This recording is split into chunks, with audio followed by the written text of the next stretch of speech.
বাড়ির কিছু অংশ যশোদল কিশোরগঞ্জ সদর উপজেলাধীন যশোদল ইউনিয়নে লাখিবাড়ির কিছু অংশ এই পাঁচটায়, যা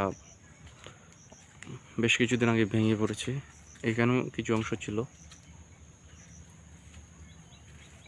প্রায় 400-500 একর জায়গা বর্তমানে সরকারি লিজে আছে।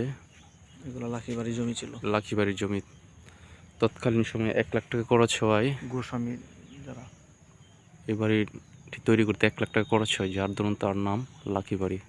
বাড়ির সম্মুখভাগে যাই আমরা।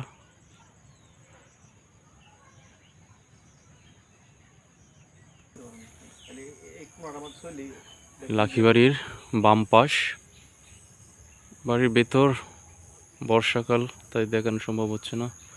ভেতরে আরো মনোমুগ্ধকর পরিবেশ।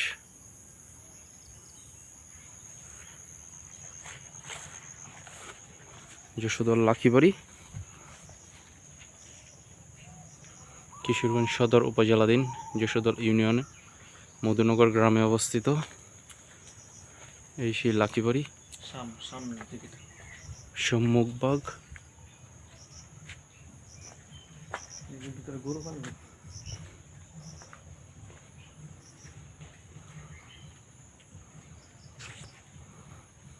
পাশে একটা পুকুর, বিশাল পুকুর। পুকুর অনেকগুলাই। এই পুকুর কি তৎকালীন ওদের সময় ছিল?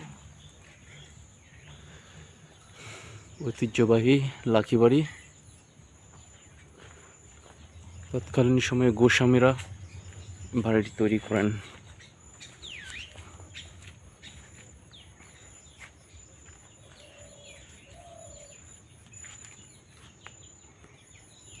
পিছনে আসো। নিচের আগে কি মানে নিচা ছিল, মানে বসত না? ও সরি সরি সরি, এই জিনিসগুলো নিচা ছিল। যশোদল লাখিবাড়ি।